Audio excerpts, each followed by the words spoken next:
நம்மீது கொண்ட பேரன்பின் காரணமாக அவனது கடமைகளில் மிக முக்கியமாக வலியுறுத்தப்பட்ட இந்த ஜும்ஆ தொழுகை நிறைவேற்றக்கூடிய பாக்கியத்தை நமக்கு தந்து அருளியிருக்கின்றார். இதற்காக ஏற்பட்டவனை போற்றி புகழ்ந்தவனாகவும் நமக்கு இந்த மார்க்கத்தை கற்றுத் தருவதற்காக அனுப்பப்பட்ட அல்லாஹ்வின் தூதர் ஸல்லல்லாஹு அலைஹி வஸல்லம் அவர்கள் மீதும் அன்னாரின் வழிமுறைகளை அப்படியே அசராமல் பின்பற்றி வாழ்ந்த அன்னாரின் குடும்பத்தார்கள், நபித்தோழர்கள், தாபிஈன்கள், தபா தாபிஈன்கள், குறிப்பாக அவர்களது நபிமொழிகளை இதுவரை கொண்டு சேர்த்திருக்கக்கூடிய அனைத்து இமாம்களின் மீதும், குறிப்பாக இந்த மஜ்லிஸில் அமர்ந்திருக்கக்கூடிய அனைவரின் மீதும் அல்லாஹ்வுடைய வற்றாத பெருங்கருணை என்றென்றும் நின்று நிலவட்டமாக என்று துஆ செய்தவனாக நாம் சொல்லக்கூடிய, நாம் கேட்கக்கூடிய இந்த உரை நமக்கு இந்த வாழ்க்கைக்கும் மறுமை வாழ்க்கைக்கும் பலன் அளிக்க வேண்டும் என்கிற ஒரு உயர்ந்த சிந்தனையோடு இந்த ஜும்ஆ உரையை ஆரம்பம் செய்கிறோம். ஒவ்வொரு ஜும்ஆவிலும் நபிகள் நாயகம் ஸல்லல்லாஹு அலைஹி வஸல்லம் அவர்கள் ஜும்ஆவுடைய ஒழுங்குகளை முதலாவதாக சில விஷயங்களை சொல்லுவார்கள். அதாவது ஜும்ஆவுரையை நீங்கள் நன்றாக கவனிக்க வேண்டும் என்றும், உங்களுக்கு தூக்கம் வந்தால் எழுந்திருந்து சென்று முகங்களை கழுவிவிட்டு மீண்டும் வேறு ஒரு இடத்தில் மாறி அமர்ந்து கொள்ளவும், உங்களுக்கு அருகில் யாரையும் பேசிக் கொண்டிருந்தால் அவர்களிடம் நீங்கள் வாய்மூடு என்று கூட நீங்கள் சொல்லக்கூடாது. ஜும்ஆவை நீங்கள் அவரவர் கண்ணும் கருத்துமாக நீங்கள் கேட்க வேண்டும் என்று அல்லாஹ்வின் தூதர் ஸல்லல்லாஹு அலைஹி வஸல்லம் அவர்கள் சொல்லிய அந்த சுன்னத்தான நடைமுறையை பின்பற்றி இந்த ஜும்ஆவுடைய உரையை கேட்கக்கூடிய ஒரு பாக்கியத்தை அல்லாஹ் நமக்கு தந்தருள்வானார். இன்றைய உரையில் நாம் எடுத்துக் கொண்டிருக்கக்கூடிய தலைப்பு என்னவென்றால், இஸ்லாம் பெண்களுக்கு வழங்கியுள்ள உரிமைகள் என்கிற தலைப்பின் கீழாக சில முக்கியமான விஷயங்களை நாம் பார்க்க இருக்கின்றோம். பொதுவாக இந்த மனித சமுதாயத்தில் குறிப்பாக சொல்ல வேண்டும் என்றால், ஆண்கள் பெண்களை எவ்வாறு பார்க்கிறார்கள் என்று சொன்னால், பெண்களை ஒவ்வொரு காலகட்டத்திலும் ஒவ்வொரு மாதிரியாக பார்த்தார்கள். உதாரணமாக ஐயாமுல் ஜாஹிலியா என்று சொல்லப்படக்கூடிய நபிகள் நாயகம் ஸல்லல்லாஹு அலைஹி வஸல்லம் அவர்கள் வாழ்ந்த காலகட்டத்தில் பெண்களை ஒரு போக பொருளாகத்தான் பார்த்தார்கள். பெண்களை ஒரு அடிமையாகத்தான் பார்த்தார்கள். பெண்களை தங்களுக்கு தேவைக்கு பயன்படுத்தக்கூடிய ஒரு பொருளாகத்தான் பார்த்தார்களே தவிர அவர்களுக்கு என்று உணர்வுகள் இருக்கிறது, அவர்களுக்கு உரிமைகள் இருக்கிறது, அவர்களுக்கு மானம், மரியாதை, அந்தஸ்து, கௌரவம் இருக்கிறது என்பதை எல்லாம் பற்றி அவர்கள் பார்ப்பது இல்லை. அதற்காக வேண்டிதான் பெண்கள் இவ்வளவு பெண்ணாக ஒரு பெண் பிறந்து விட்டால் அந்த பெண் வாழ்வதற்கே தகுதி இல்லாதவன் என்று நினைக்கக்கூடிய அளவிற்கு அந்த சமுதாயம் சென்று இருந்தது. அதாவது இப்ப உள்ள காலத்துல நீங்க பார்க்கலாம். உதாரணத்துக்கு சொல்வதாக இருந்தால் ஒரு பெண் கர்ப்பமாகறான்னு வைங்க. கர்ப்பமாகக்கூடிய இந்த நேரத்துல பல்வேறு செக்கப்புகளுக்கு நம்ம என்ன செய்வோம், மருத்துவமனைக்கு போவோம். அப்போ ஒரு சில குழந்தைகளை ஸ்கேன் பண்ணி பார்ப்பாங்க என்ன மாதிரியான கண்டிஷன்ல அந்த குழந்தை இருக்குது அப்படின்னு. இப்போ நவீன மருத்துவம் எப்படி ஆயிடுச்சுன்னா குழந்தை எப்படிப்பட்ட குழந்தை என்பதை கண்டுபிடிப்பதை தாண்டி அது எந்த மாதிரியான உடல் வளர்ச்சியில் பிறக்கும், அந்த குழந்தைக்கு மூளை வளர்ச்சி இருக்குமா இருக்காதா என்பதை அந்த இது சொல்லிவிடுவார்கள். அல்லது அந்த குழந்தை பிறந்தால் அது இறந்துவிடும் என்றும் என்ன செய்வாங்க சொல்லிடுவாங்க. அல்லது அந்த குழந்தைக்கு இருதயத்தில் ஒரு பிரச்சனை இருக்கிறது, எனவே அந்த குழந்தை நீண்ட நாட்களுக்கு உயிர் வாழாது, இப்படியான பல்வேறு விஷயங்களை சொல்லி அந்த பெற்றோர் ஒப்பீனியன் கேட்டு என்ன செய்வாங்க, வேஸ்ட்மா, நீங்க கருவ சுமத்துறதுல ஒன்றும் உங்களுக்கு பிரயோஜனம் கிடையாது, அதனால வந்து நீங்க சொன்னீங்கன்னா நம்ம என்ன செஞ்சிருவோம், அபார்ஷன் பண்ணிக்கலாம் அப்படின்னு சொல்லிட்டு மருத்துவமனையிலேயே அங்கீகரிக்கப்பட்ட ஒரு அபார்ஷனாக பண்ணிடுவாங்க. இப்படியான ஒரு நடைமுறை இன்னைக்கு இருக்குது. ஏன் இப்படி பண்றாங்க என்று சொன்னால் நம்ம அது வந்து வேஸ்ட் தானே, வாழவா போகுது, சாகத்தான போகுது அப்படிங்கிற மாதிரி ஒரு முடிவை எடுத்துறாங்க. இந்த மாதிரி தான் பெண் குழந்தைகளையும் என்ன செஞ்சாங்க, அதுவும் இப்படியான ஒரு குறையுள்ள ஒரு படைப்பு தான். பெண் அது நல்ல ஆரோக்கியமாக கைகால்களோடு அழகான ஒரு உருவத்திலே பிறந்தாலும் கூட பெண் என்ற ஒரு பாலினத்திற்காக வேண்டியே கொலை செய்யப்பட்ட ஒரு இனம் என்று சொன்னால் அது இந்த பெண் இனம் தான். அதற்காக வேண்டிதான் அரபுகள் என்ன செய்வார்கள் என்று சொன்னால் பெண் குழந்தைகள் அவர்களுக்கு பிறந்து விட்டால் உடனே அதை மண்ணை போட்டு மூடி கொலை செய்து விடுவார்கள். இன்னொரு சம்பவம் அல்லாஹ் ரப்பல் ஆலமீன் சொல்றான், அதாவது எனது மனைவிக்கு பெண் குழந்தை பிறந்து விட்டது என்று சொல்லுவதையே அந்த ஆண்கள் என்ன செஞ்சாங்க, ஒரு அவமானமாக கருதினார்கள். அதுக்கு அல்லாஹ் திருக்குர்ஆன்ல சொல்றான், பெண்களை பற்றி அல்லாஹ் சொல்லக்கூடிய வார்த்தையை பாருங்க, வைதா புஷ்ஷிர அஹதுஹும் பில் உன்ஸா, பெண் குழந்தைகளை பற்றி அவர்களுக்கு நற்செய்தி சொல்லப்பட்டால் லல்ல வஜ்ஹுஹு முஸ்வத்தன் வஹுவ கதீம், அவன் தனது முகத்தை ரொம்ப வெறுப்பாக மாற்றிக் கொள்கிறான். இப்படி ஆகி போயிருச்சு, ஆம்பளை புள்ள பிறக்கும் நினைச்சுக்கிட்டு இருந்தா கடைசியில பெண் குழந்தை வந்து பிறந்திருக்கு. எவ்வளவு பெரிய ஒரு அவமானம். இந்த அவமானத்துல என்ன செய்யறது, எங்கே கொண்டு போய் மறைக்கிறது, இது யாருக்கும் தெரிஞ்சிடக்கூடாது உனக்கு பெண் குழந்தையை பிறந்ததாக. அதாவது பெண் குழந்தையை கொள்றது ஒரு பக்கம் இருந்தாலும் எனக்கு பெண் குழந்தை தான் பிறந்தது என்று சமுதாயத்திற்கு தெரிந்தால் எனக்கு மிகப்பெரிய அவமானம். எனவே இந்த அவமானம் தெரிந்துவிடக் கூடாது என்று அந்த நபர்கள் என்ன செய்வாங்கன்னா அந்த பெண் குழந்தைகளை கொலை செய்யக்கூடிய ஒரு காலகட்டத்தில் வாழ்ந்ததாக அல்லாஹ் ரப்பல் ஆலமீன் கேட்கின்றான்.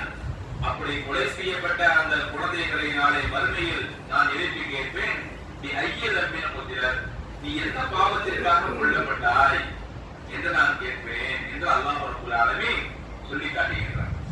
அப்போ மிகப்பெரிய ஒரு பாவமான ஒரு காரியத்தை மிகவும் சர்வசாதாரணமாக அந்த அறியாமை கால மக்களிடத்தில் இருந்த அந்த காலகட்டத்தில் தான் அல்லாஹ்வின் தூதர் ஸல்லல்லாஹு அலைஹி வஸல்லம் அவர்கள் நபியாக அங்கு தோன்றி நபிக்கு ஏகத்துவ பிரச்சாரத்தை அவர்கள் மேற்கொண்ட காலகட்டத்திலே பெண்களுக்கு உண்டான அனைத்து உரிமைகளையும் இஸ்லாம் வழங்கியது.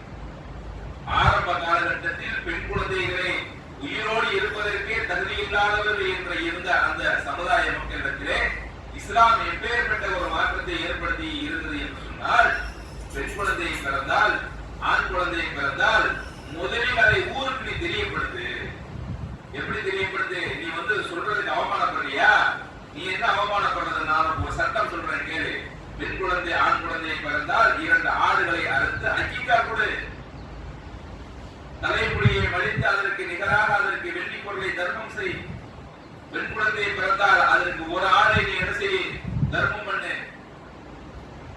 என்று நபிகள் நாயகம் ஸல்லல்லாஹு அலைஹி வஸல்லம் அவர்கள் குழந்தை பிறந்ததை சந்தோஷமான ஒரு நிகழ்வாக மாற்றியது இந்த இஸ்லாமிய மார்க்கம். எந்த அளவிற்கு பிறந்த அந்த பெண் குழந்தை பிறப்பு முதல் இறப்பு வரை பல்வேறு சிறப்புகளை அந்த பெண்களுக்கு இஸ்லாம் வழங்கி இருக்கின்றது. உதாரணத்திற்கு நிறைய விஷயங்களை சொல்றார், வரிசையாக சொல்லி ஒவ்வொன்றாக பாருங்க. அதாவது நபிகள் நாயகம் ஸல்லல்லாஹு அலைஹி வஸல்லம் சொல்றாங்க, சஹாபாக்களுக்கு மத்தியிலே எவர் ஒருவர் 3 பெண் குழந்தைகளை பெற்றெடுத்து அதை நல்ல அழகிய முறையில் வளர்த்து அதற்கு திருமணமும் முடித்து வைக்கின்றாரோ அவரும் நானும் சொர்க்கத்தில் ஒன்றாக இருப்போம் என்று நபிகள் நாயகம் ஸல்லல்லாஹு அலைஹி வஸல்லம் சொல்றார். உடனே ஒரு நபி தோழர், யார் சொல்லலாம், 2 பெண் குழந்தைகளை பெற்றெடுத்தவர் அந்த பிள்ளையை நன்றாக வளர்த்து அதற்கு நன்றாக ஒரு வாழ்க்கையை செட்டில் பண்ணி அதுக்கு திருமணம் முடித்து கொடுத்து இப்படி ஒரு நல்ல ஒரு பாதுகாப்பான அம்சத்தில் அந்த குழந்தையை வளர்த்தெடுத்தால் அவரும் என்னோட சொர்க்கத்தில் இருப்பார். இன்னொருத்தன் கேட்கிறான், ஒரு குழந்தையாக இருந்தாலும் அவரும் இப்படி செய்தால் அவரும் சொர்க்கத்தில் இருப்பார். இந்த ஒரு சிறப்பை ஆண் குழந்தைகளுக்கு நபிகள் நாயகம் ஸல்லல்லாஹு அலைஹி வஸல்லம் சொல்றாங்க. யாருக்கு சொல்லி இருக்கிறாங்க? பெண் குழந்தைகளுக்கு சொல்லி இருக்கிறாங்க. அப்ப என்ன காரணம்? பெண் குழந்தைகள் என்பவர்கள் பராமரிக்கப்பட வேண்டியவர்கள், பாதுகாக்கப்பட வேண்டியவர்கள், கண்ணியப்படுத்தப்பட வேண்டியவர்கள் என்பதை இந்த மார்க்கம் வலியுறுத்தி சொல்லுகிறது. அதே போன்று பாருங்கள், பெண்களுக்கு ஒரு முக்கியமான ஒரு பருவமான ஒரு காலகட்டத்திலே அவர்களுக்கு கல்வி கற்கக்கூடிய உரிமையை இஸ்லாம் அழகான முறையில் வழங்கி இருக்கிறது. இன்றைய காலத்துல பாருங்க, கல்வி என்பது இந்தியாவில நீங்க சமீபமா ஒரு 50-60 வருடங்களுக்கு முன்னாடி போனீங்க அப்படின்னா பெண் கல்வியாளர்கள் என்று யாருமே இருக்க மாட்டாங்க. நீங்க பாருங்க, ஆண்கள் நிறைய பேர் படிச்சிருப்பாங்க, ஆனால் பெண்கள் படிப்பதற்கு தடை செய்யப்பட்டிருந்தது. அதான் இப்ப டாக்டர் முத்துலட்சுமி ரெட்டி அப்படின்னு சொல்லி ஒரு பெண்மணி மருத்துவராக இருப்பாங்க. அவங்கதான் இந்தியாவின் முதல் பெண் மருத்துவர். அவர்கள் படிப்பதற்கு எவ்வளவு பாடுபட்டார்கள் தெரியுமா? அங்கே இருந்த ஆண்கள் என்னென்ன செய்தார்கள் தெரியுமா? அது எப்படி ஒரு பெண் குழந்தையை படிப்பதற்கு வரலாம், படிப்பதற்கு நாங்கள் தடை செய்கின்றோம் என்று என்ன செஞ்சாங்க? பெரிய போராட்டம் நடத்தினார்கள். எல்லா போராட்டத்தையும் தாண்டி அவர்கள் என்ன செஞ்சாங்க?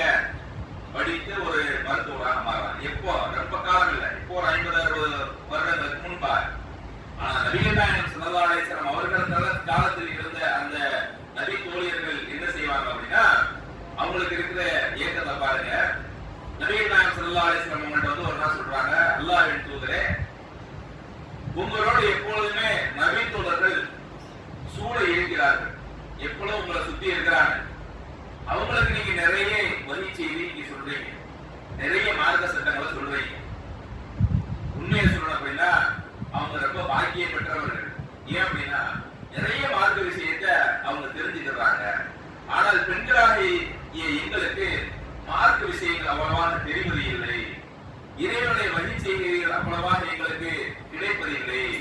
எனவே எங்களுக்கு ஒரு நாளை நீங்கள் ஒதுக்கி என்ன செய்ய, எங்களுக்கு மார்க்க செய்திகளை நீங்கள் சொல்லுங்கள் என்று நபி தோழியர்கள் கேட்டதாக பல்வேறு ஹதீஸ்கள் நம்மால் காண முடியும்.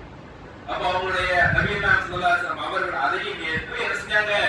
அவர்களுக்கு மார்க்க கல்வி சட்டங்களை சொல்லிக் கொடுத்ததாக பல்வேறு நபி மொழிகள் நமக்கு காண கிடைக்கிறது. அப்ப இதிலிருந்து என்ன விளங்குது? மார்க்கம் பெண்களை படிப்பதற்கு ஆண்களாக இருந்தாலும் சரி பெண்களாக இருந்தாலும் சரி கல்வியில் ஊக்கமளிக்கின்றது. எத்தர நமக்கு முதல் இறங்கிய வகி செய்தி என்னதான்? எத்தர வாசிப்பீராக, படிப்பீராக, இஸ்மி ரப்பிக்கல் லதீ ஹலக், உங்களை படைத்த இறைவனின் பெயரை கொண்டு நீங்கள் படிப்பீராக, வாசிப்பீராக என்று அல்லாஹ் ரப்பல் ஆலமீன் கல்விக்கு ஒரு முக்கியத்துவம் கொடுத்து அந்த பெண் குழந்தைகளும் நீங்களும் கல்வியில் முன்னேற வேண்டும் என்று சொல்லக்கூடிய ஒரு மார்க்கம் தான் இந்த இஸ்லாமிய மார்க்கம். அடுத்தபடியாக என்ன? அவர்கள் சம்பாதிப்பது. அவர்கள் சம்பாதிக்கிறாமா என்று கேட்டால் தாராளமாக சம்பாதிக்கிறார். எத்தனையோ நபித்தோழர்கள், நபித்தோழியர்கள், எத்தனையோ பெண்கள் சம்பாத்தியத்தில் திருக்குறள் அல்லாஹ் குர்ஆன்ல சொல்லும் போது எப்படி சொல்றாங்க? லிர்ரிஜாலி நஸீபும் மிம்ம கஸபன, ஆண்கள் அவர்கள் சம்பாதித்தது அவர்களுக்குரியது. ஒலிநிசாயி நஸீபும் மிம்ம கஸபன, பெண்கள் அவர்கள் சம்பாதித்தது அவர்களுக்குரியது என்று அல்லாஹ் ரப்பல் ஆலமீன் சம்பாதிப்பதற்கு என்ன செய்யறான், அனுமதி கொடுக்கின்றான்.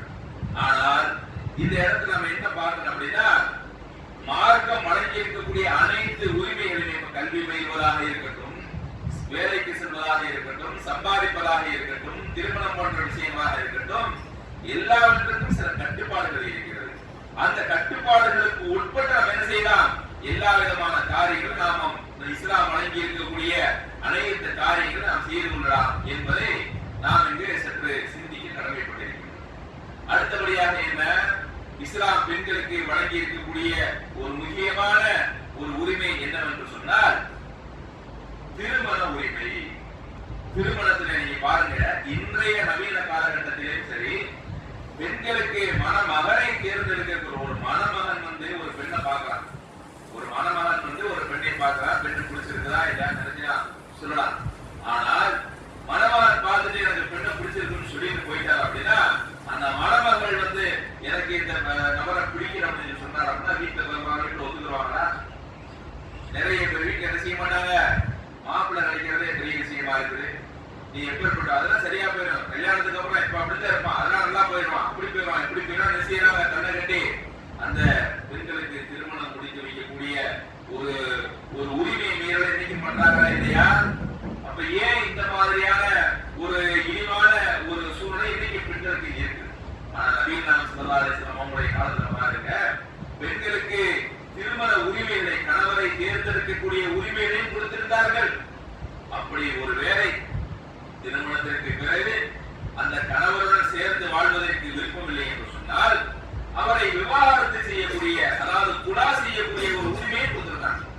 இன்னைக்கு நீங்க பாத்தீங்க அப்படின்னா நம்ம இந்திய அரசியலமைப்பு சட்டத்துல நீங்க கோர்ட்டுக்கு ஒரு விஷயத்தை இந்த கணவன் மனைவி விவாகரத்தை நீங்க கொண்டு போய் விட்டீங்கன்னு வைங்க, உங்களுக்கு விவாகரத்து கிடைக்கிறதுக்கு முன்னாடி நம்ம அந்த கணவன் மனைவி இறந்து போயிடுவாங்க. அவத்துல வருஷம் கேஸ் நடக்கும். இன்னைக்கு அவங்க ஒரு 40 வயசுல போய் ஒரு 2 பேரும் போய் எனக்கு இவரை பிடிக்கல அவனுக்கு பிடிக்கல அப்படின்னு சொல்லி 2 பேர்ல யாராச்சும் போய் ஒரு ஆளு வழக்கு தொடர்ந்தார்கள் என்று சொன்னால் அந்த வழக்கு இழுக்கும் பார்த்தா கடைசியில 50 ஆகும், 60 ஆகும், 70 வயசு வரைக்கும் முடிஞ்சு கடைசியில உங்களுக்கு 70 வயசுல என்ன செய்வான், உங்களுக்கு விவாகரத்து இந்த நீதிமன்றம் வழங்குகின்றது அப்படின்னு சொல்லி கொடுப்பான். அது வரைக்கும் மறுமணமும் செய்ய முடியாது, இந்த பெண்ணும் மறுமணமும் செய்ய முடியாது, அது வரைக்கும் ஜீவன அம்சமும் என்ன செய்யறது கிடைக்காது, பல பிரச்சனைகள் இருக்கு. ஆனால் இஸ்லாம் தான் குடிக்கலையே அந்த நாள் ரொம்பலாம் வந்து, ஆனால் ஒரு வழித்தரங்களை இஸ்லாம் சொல்லுகின்றது. உதாரணத்திற்கு கணவன் மனைவி மத்தியில பிரச்சனையா, முதல்ல பொறுப்புதாரிகள் உறவினர்கள் கூப்பிட்டு வச்சு பேசுங்க, என்ன பிரச்சனைன்னு கேளுங்க, 2 பேருக்கும் மார்க்க விஷயங்களை சொல்லி புரிய வைங்க. நபிகள் நாயகம் ஸல்லல்லாஹு அலைஹி வஸல்லம் அவர்கள் சொல்லிய பொன்மொழிகளை அவங்களுக்கு மேற்கோள் காட்டி சில விஷயங்களை சொல்லி வைங்க. 2 பேர்ல யாருக்கு குறைகள் இருக்கிறதோ அவர்களுக்கு அந்த குறைகளை திருத்த சொல்லி என்ன செய்ய உபதேசம் செய்யுங்கள் என்று மார்க்கம் படிப்படியாக சொல்லி கடைசியில எதுவுமே ஒத்து வரல அப்படின்னா அவங்களுக்கு நீங்க என்ன செய்யலாம், கொடுக்கலாம், விவாகரத்து கொடுக்கலாம். ஒரு கணவன் வந்து ஒரு பெண்ணுக்கு விவாகரத்து கொடுத்தால் கூட அந்த பெண் எத்தனை நாளைக்கு 3 மாசத்துக்கு அந்த கணவருடைய வீட்டுல தான் இருக்கணும். அந்த கணவருடைய வீட்டுல இருந்து அந்த 3 வார காலம் முடிந்ததற்கு பிறகுதான் அந்த கணவருடைய வீட்டை விட்டு அவங்க என்ன செய்ய வெளியே முதல் தலாக்கு கொடுக்கலாம். அது முதல் தலாக்கு கொடுத்துட்டு சரி ஒரு 2 மாசம் கழிச்சு சரி எதனா தப்பு பண்ணிட்டேன், சரி நம்ம எல்லாம் செய்ய மாட்டேன் அப்படின்னு சொல்லி கணவன் வந்து மனம் மாறி அந்த பெண்மணியை ஏற்றுக்கொண்டால் தாராளமாக ஏற்றுக்கொள்ளலாம். அதே நேரம் ஒரு பெண்மணிக்கு கணவனை பிடிக்கல அப்படியா இருந்தா உடனே அவங்க என்ன செய்யலாம், குழா கொடுத்து போடலாம். இன்னைக்கு அப்படியான ஒரு சூழ்நிலை இருக்குதா? பெண்களுக்கு எந்த அளவுக்கு கொடுமைப்படுத்துவார்கள் என்று சொன்னால் திருமண விஷயங்கள் அதிகமாக பெண்களை வந்து சுரண்டக்கூடிய, பெண்களுடைய குடும்பத்தார்களை சுரண்டக்கூடிய ஒரு கேடுகிட்ட ஒரு சூழ்நிலை இன்னைக்கும் இருக்கு. ஒரு பெண் வந்து பார்க்க வர்றாங்க அப்படின்னா முதல்ல என்ன செய்வாங்க, டீல் பேசிடுவாங்க, பெண்ணுக்கு என்ன போடுறீங்க வரதட்சணை. ஆனா மார்க்கம் என்ன சொல்றது, வாத்துல் நிசா சதுகாத்தி என்னீங்களா, பெண்களுக்கு அவர்களது மனக்கொடைகளை நீங்கள் மன மகிழ்வோடு கொடுத்து விடுங்கள் என்று என்ன செய்யற மார்க்கம். ஆனா என்ன செய்வாங்க, பெண்களை வந்து எடுக்கும் போது நாங்க வந்து உங்க மகளுக்கு ஒரு சட்டம் வாங்கி தரோம், சீலை வாங்கி தரோம் சொல்லுவாங்க. இவங்க என்ன செய்வாங்க, நீங்க மாப்பிள்ளைக்கு என்ன செய்ய ஒரு வேட்டி சட்டை வாங்கி கொடுக்குறாங்க, பாவம் ரொம்ப வறுமையில இருக்கிறாங்க, அந்த பொண்ணு வறுமையில இருக்கிறாங்க, இவங்க மாற்றி மாற்றி வாங்கி மாப்பிள்ளைக்கு ஒரு மோதிரத்தை போடுங்க. இப்படி மாப்பிள்ளைக்கு என்ன செய்வாங்க? மாப்பிள்ளையுடைய அண்ணன், மாப்பிள்ளைய தங்கச்சி, மாப்பிள்ளைய அக்கா, இவங்களுக்கு நாத்தனாசியர், இப்படி என்ன செய்யற வரிசையா வாங்கிடுறது. இப்படியே என்ன செய்வாங்க? வரிசையா ஒண்ணு கடைசியில அந்த பெண் வீட்டாரை முட்டையடிக்கக்கூடிய ஒரு சூழல் இன்னைக்கு நடக்குதா இல்லையா? அதையெல்லாம் என்ன சொல்றாங்க? ஊர் வழக்கம். இதெல்லாம் இல்லாம இன்னைக்கு எப்படி திருமணம் நடத்துறது? அதை யார் செய்வாங்க? யார் முன்னின்று நடத்துவார்கள் என்று கேட்டால் அதுவும் அந்த பெண்கள் தான் முன்னின்று நடத்துவாங்க. அப்ப இப்பேற்பட்ட திருமணங்களுக்கு நாம் செல்லக்கூடாது, நாம் கலந்து கொள்ளக்கூடாது என்று நாம் பிரச்சாரம் செய்தால் நம்மளை பார்த்து என்ன சொல்றாங்க? பிற்போக்குவாதிகள், உலகத்துல வாழ தெரியுது. ஏன்னா பெண்களுக்கு அப்பட்டமான அநீதி இழைக்கப்படுகிறது. அப்படிப்பட்ட அநீதமான திருமணங்களுக்கு கலந்து கொள்ளக்கூடாது என்று சொன்னால் அதையெல்லாம் கண்டுகொள்ளாமல் நான் விருப்பப்பட்டு கொடுக்கிறேன். உடனே பெண் வீட்டுக்காரவங்க சில பேர் என்ன செய்வாங்க அப்படின்னா, நான் விருப்பப்பட்டு கொடுக்குறேங்க, நீ விருப்பப்பட்டு ஏப்பா கொடுக்குற? இப்ப திருமணம் அப்படிங்கிற ஒரு காரியத்தினால நீ விருப்பப்பட்டு கொடுக்குற. சரி, நாளைக்கு திருமணத்துல ஒரு பிரச்சனை வந்துருச்சு. இவங்க என்ன செய்வாங்க? விருப்பப்பட்டு கொடுத்ததுன்னு திருப்பி கேட்கக்கூடாது, திருப்பி கேட்பாங்க. நாங்க வாங்கி தந்த ஃப்ரிட்ஜை தாங்க, நாங்க வாங்கி மாத்த ஏசியை தாங்க, அப்படின்னு அந்த வீட்டுல இருந்து அப்படியே கலந்துட்டு வரக்கூடிய ஒரு சூழ்நிலையை நம்ம இன்னைக்கு பாக்குறோம். ஏப்ப விருப்பப்பட்டதான் கொடுத்த, ஆமா பொண்ணை வச்சிருப்பாரு கொடுத்த வேணாம்னு சொல்லிட்டாருல அப்படின்னு சொல்லி இப்படியான இது என்ன? இது பெண்களுக்கு அப்ப பாருங்க, இன்னைக்கும் இது மாதிரியான சூழ்நிலை தொடர்தா இல்லையா? எத்தனையோ பெண்கள் மாசத்துல ஒரு பெண்ணா ஒரு நியூஸ்ல இருக்க பாத்தீங்கன்னா வரதட்சணை கொடுமையால் பெண் தற்கொலை. வரதட்சணை கேரளாவில் அதுவும் படித்த மாப்பிள்ளைன்னு சொல்லி என்ன செய்வாங்க? சில இடங்கள்ல திருமணம் முடிச்சு வைப்பாங்க. அவன் தான் பார்த்து அதிகமா வரதட்சணை கொடுக்கணும். மருத்துவர்னு போய் கல்யாணம் பண்ணுவான், அதிகமான ஒரு படிப்புக்கும் ஒரு கேட்டகரியில என்ன செய்வான்? வரதட்சணை வாங்க. அப்ப இப்படியாக பெண்களை இன்னும் அடிமைப்படுத்தக்கூடிய பெண்கள் என்றால் அவர்கள் கொஞ்சம் தாழ்வானவர்கள். ஆண்கள் அதாவது உதாரணமா சில விஷயங்களுக்கு வீரத்திற்கு உதாரணமா யார சொல்லுவாங்க? ஆம்பளை சொல்லுவாங்க. கோழைத்தனத்துக்கு உதாரணமா யார சொன்னாங்க? பெண்களை சொல்லுவாங்க. அது என்ன? பெண்களை கோழைத்தனத்திற்கும் ஆண்களை வீரனுக்கும் இப்படியா மார்க்கம் சொல்லி இருக்குது. சுபஹானல்லாஹ், அல்லாஹ் பாருங்க ஒரு வசனத்தை சொல்றான்.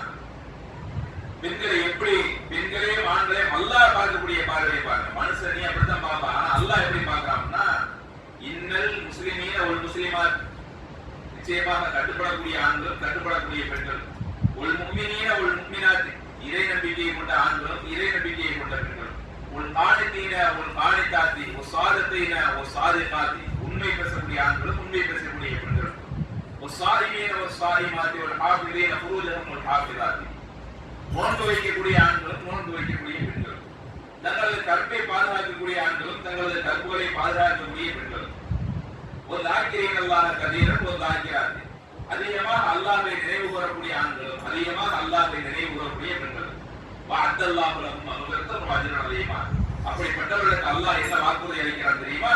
லஹும் மக்ஃபிரத்தன், அவர்களுக்கு மன்னிப்பை அவன் பாரி வழங்குகின்றான். லஹும் அஜ்ரன் அலீமா, அவர்களுக்கு மிகப்பெரிய கூலி அவன் பாரி வழங்குவதாக வாக்குறுதி அளிக்கின்றான். அப்ப அல்லாஹ் ரப்பல் ஆலமீன் எப்படி இந்த ஆண்களையும் பெண்களையும் அவன் பார்க்கிறான் அப்படின்னா, ஆண்களும் பெண்களும் அல்லாஹ்வுடைய பார்வையில சமம். ஆனால் அவர்களது உருவ விஷயங்கள் அல்லாஹ் என்ன செய்யறான்? கொஞ்சம் உடல் அமைப்புகள்ல கொஞ்சம் மாறுபட்டு தான் படைச்சிருக்கான். எனவேதான் பெண்களுக்கு இஸ்லாம் ஒரு தனி சட்டங்களை சொல்லுகிறது, ஆண்களுக்கு சில தனி சட்டங்களை சொல்லுகிறது. எனவே இதை என்ன செய்யக்கூடாது? சில பேரு பிற்போக்குத்தனமாக பார்க்க கூடாது. என்ன? பெண்களுக்கு தனி சட்டம் என்றால் அவர்களுக்கு அல்லாஹ் கொடுத்திருக்கக்கூடிய சலுகைகள், அது அவர்களுக்குள்ள சலுகை. ஆண்களுக்கும் சில சலுகைகளை அல்லாஹ் என்ன செய்யறான்? சொல்லி காட்டுகிறான். வணக்க வழிபாடுகளை உணவு சலுகைகள் சொல்லி காட்டுகிறான்.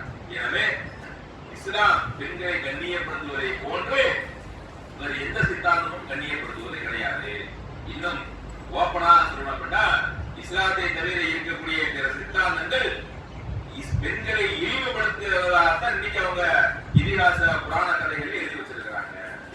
இன்னைக்கு அவர்கள் நம்பக்கூடிய வேதங்கள்ல இன்னும் இன்னைக்கு நீங்க பார்த்தாலும் பெண்களை இழிவுபடுத்தும் விதமாகத்தான் எழுதி வைத்திருக்கிறார்கள். ஆனால் இஸ்லாம் மட்டும்தான் பெண்களை மேன்மக்களாக கண்ணியப்படுத்தக்கூடிய ஒரு நிலையில் இஸ்லாம் வைத்திருக்கின்றது. ஒரு நல்ல ஒரு சாதாரணமாக என்ன ஒரு பெண் உரிமையை பற்றி பேசக்கூடியவர்கள், இந்த பெரியாரிய சிந்தனையில் இருக்கக்கூடிய சில பெண்கள், இவங்கெல்லாம் சூரத்துல் நிசா என்கிற அந்த அத்தியாயத்தை பாருங்க. சுப்ஹானல்லாஹ், திருக்குர்ஆன்ல பெண்கள் என்கிற ஒரு அத்தியாயம் இருக்கு. அந்த அத்தியாயத்தை எடுத்து படிச்சா அதுல பெண்களுக்கு வழங்கப்பட்டிருக்கக்கூடிய அனைத்து உரிமைகளும் சொல்லப்படுறது.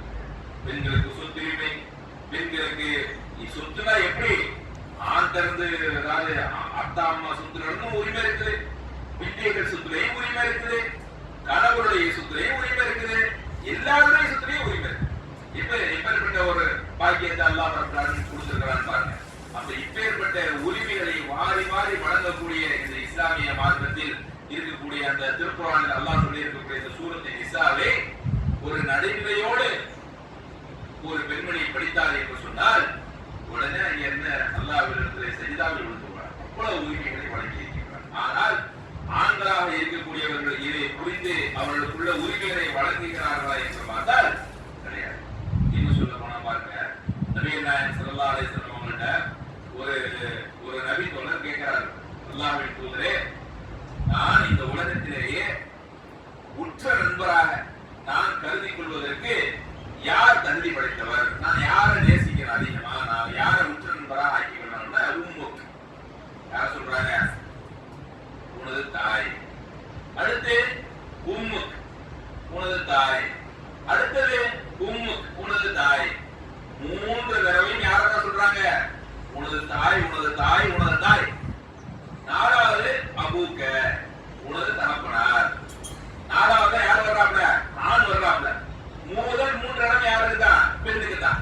யாருக்கு சொல்றாங்க? இதை ரசூல் ஸல்லல்லாஹு அலைஹி வஸல்லம் ஒரு பெண்ணுக்கா சொல்றாங்க? இல்ல, ஒரு ஆண் கேட்கிறாங்க, அல்லாஹ்வின் தூதரே, ஒரு ஆண் நபி சொல்றாங்க, நான் யாரோட அதிகமாக என்ன செய்யணும், உறவை பேண வேண்டும், யாரை நான் உற்ற நண்பராக எடுத்துக்கொள்ள வேண்டும் கேட்கும் போது அல்லாஹ் ரப்பல் பாருங்க, அல்லாஹ் நம்ம மனுஷ பைய சிந்திக்கணும் அப்படிங்கிறதுக்காக வேண்டிதான் தாய்மையை பற்றி சொல்லணும். தகப்பனை பற்றி கூட தகப்பனார பாத்தீங்களா எவ்வளவு கஷ்டப்பட்டு உங்களை வளர்த்தாரு கொண்டாரு அப்படிங்கிற மாதிரியான குர்ஆன் வசனத்தை ஒன்றும் பார்க்க முடியாது. ஆனால் பெண்களை பற்றி சொல்லும் போது என்ன செய்யறாங்க, எந்த ஒரு சித்தாந்தங்களும் சொல்லாத ஒரு விஷயம் அல்லாஹ் ரப்பல் ஆலமீன் சொல்லிக்காங்க. எப்படி வஸைனல் இன்சான, இந்த மனிதனுக்கு நாம் வசியத்து செய்கிறோம். மனிதனுக்கு அல்லாஹ் என்ன செய்யறான்? வசியத்து செய்யறான், கட்டளை போடுறான்.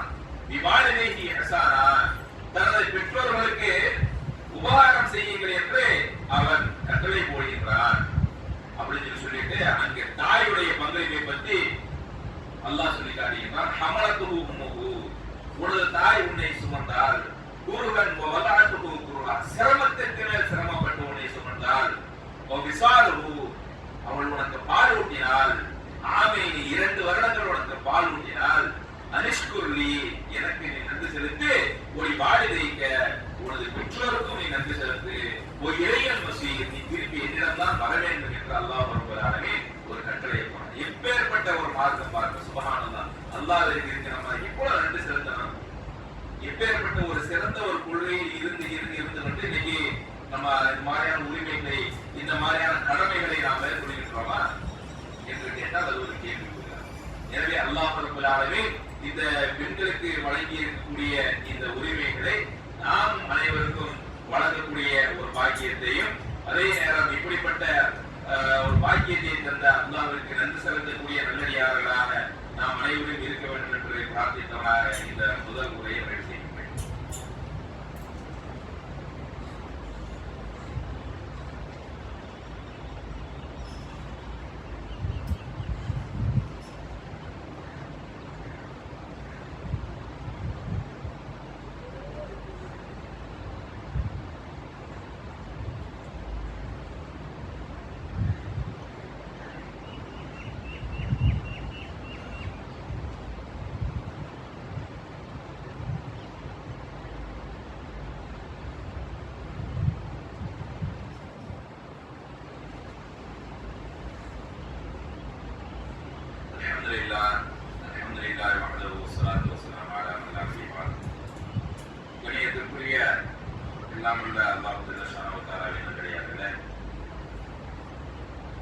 இஸ்லாம் பெண்களுக்கு வழங்கக்கூடிய உரிமைகள் என்ன என்பதை பற்றி முதல் உரையில் நாம் தெரிந்து கொண்டோம். இந்த 2வது உரையிலே சில விஷயங்களை நாம் தெரிந்து கொண்டிருக்கிறோம். அதில் முதலாவதாக இந்த ஜும்மாவிற்கு பொதுவாக நாம் சற்று தாமதம் இன்ஷா அல்லாஹ் இனி வரக்கூடிய காலகட்டங்களிலே அல்லாஹ் ரப்பல் ஆலமீன் மற்றும் நபிகள் நாயகம் ஸல்லல்லாஹு அலைஹி வஸல்லம் அவர்கள் நமக்கு சொல்லியிருக்கக்கூடிய, அதாவது முதலாவது நேரத்தில் வருபவர்களுக்கு ஒட்டகத்தை குர்பானி கொடுத்த நன்மையும், இரண்டாவது வருபவர்களுக்கு மாட்டை குர்பானி கொடுத்த நன்மையும், மூன்றாவது வருபவர்களுக்கு ஆட்டை குர்பானி கொடுத்த நன்மையும், நான்காவது வருபவர்களுக்கு, அதாவது நான்காவது நேரத்தில் வருபவர்களுக்கு கோழியை குர்பானி கொடுத்த நன்மையும், ஐந்தாவதாக வருபவர்களுக்கு முட்டையை தர்மம் செய்த நன்மையும் கிடைப்பதாக நபிகள் நாயகம் ஸல்லல்லாஹு அலைஹி வஸல்லம் சொல்லியிருக்கிறாங்க. அதை இன்ஷா அல்லாஹ் இனி வரக்கூடிய காலங்களிலே நாம் அடுத்த ஜும்மாவிற்கு நாம் விரைவாக சென்று விட வேண்டும் என்று நாம் கொஞ்சம் முயற்சி பண்ணணும். அடுத்தபடியாக பள்ளிவாசலில் இருக்கக்கூடிய சில ஒழுங்குகள்.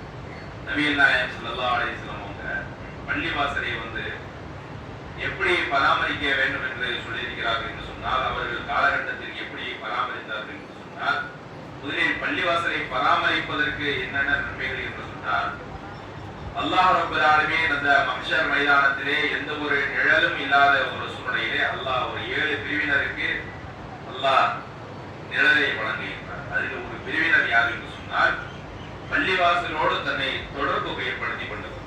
பள்ளிவாசலுக்கு என்ன இருக்குது, என்ன தேவை இருக்குது, என்ன நம்ம செய்யலாம், பள்ளிவாசலை உதாரணமா நம்ம வீட்டை நம்ம எப்படி பராமரிப்போமோ அதை விட பள்ளிவாசலை நாம் என்ன செய்ய வேண்டும், பராமரிக்க வேண்டும்.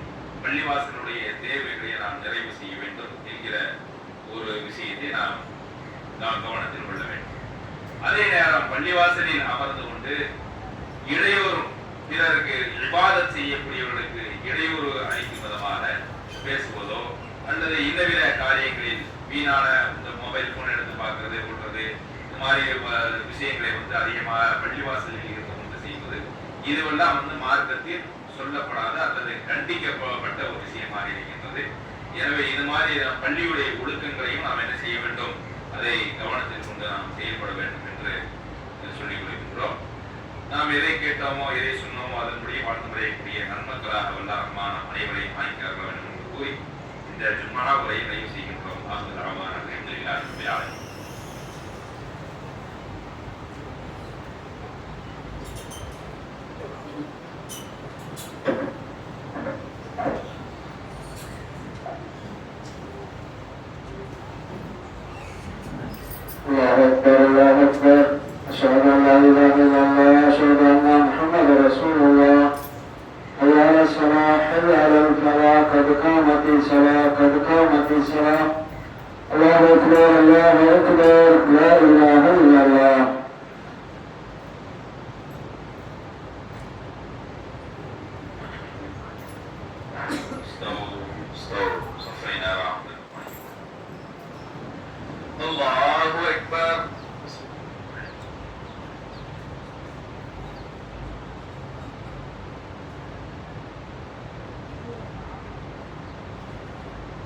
الحمد لله رب العالمين الرحمن الرحيم مالك يوم الدين إياك نعبد وإياك نستعين اهدنا الصراط المستقيم صراط الذين أنعمت عليهم غير المغضوب عليهم ولا الضالين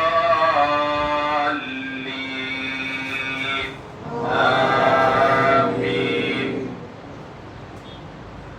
سبح اسم ربك الأعلى الذي خلق فسوى والذي قدر فهدى والذي أخرج المرعى فجعله غثاء نحوا سنقرئك فلا تنسى إلا ما شاء الله إنه يعلم الجهر وما يخفى ونيسرك لليسرى فذكر إن نفعت الذكرى سيذكر من يخشى ويتجنبها الأشقى الذي يصلى النار الكبرى ثم لا يموت فيها ولا يحيا قد أفلح من تزكى وذكر اسم ربه فصلى بل تؤثرون الحياة الدنيا والآخرة خير وأبقى إن إن هذا لفي الصحف الأولى صحف إبراهيم وموسى. الله أكبر.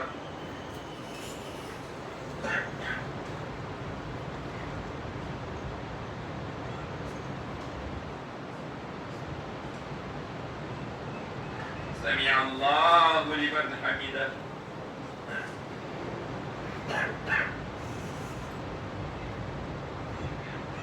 الله أكبر.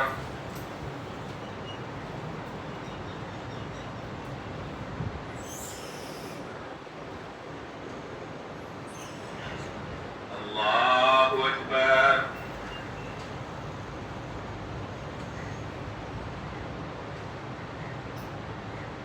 الله أكبر.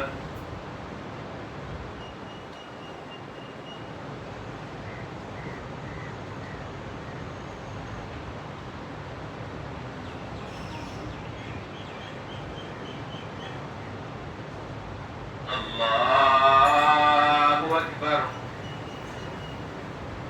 الحمد لله رب العالمين الرحمن الرحيم مالك يوم الدين إياك نعبد وإياك نستعين اهدنا الصراط المستقيم صراط الذين أنعمت عليهم غير المغضوب عليهم ولا الضالين.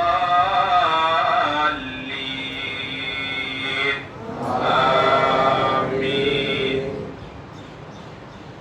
هل أتاك حديث الغاشية وجوه يومئذ خاشعة عاملة ناصبة تصلى نارا حامية تسقى من عين آنية ليس لهم طعام إلا من ضريع لا يسمن ولا يغني من جوع وجوه يومئذ ناعمة لسعيها راضية في جنة عالية لا تسمع فيها لاغية فيها عين جارية فيها سرر مرفوعة وأكواب موضوعة ونمارق مصفوفة وزرابي مبثوثة أفلا ينظرون إلى الإبل كيف خلقت وإلى السماء كيف رفعت وإلى الجبال كيف نصبت وإلى الأرض كيف سطحت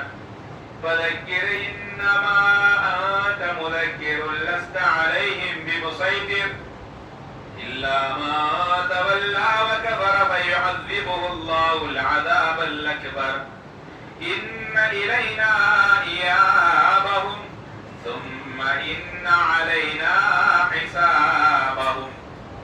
الله أكبر.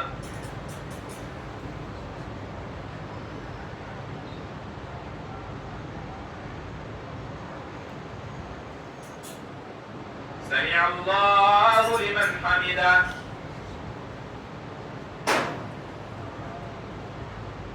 الله أكبر.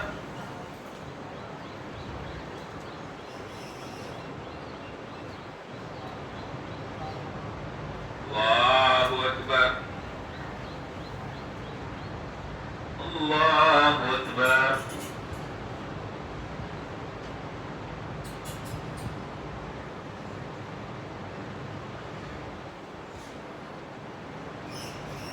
الله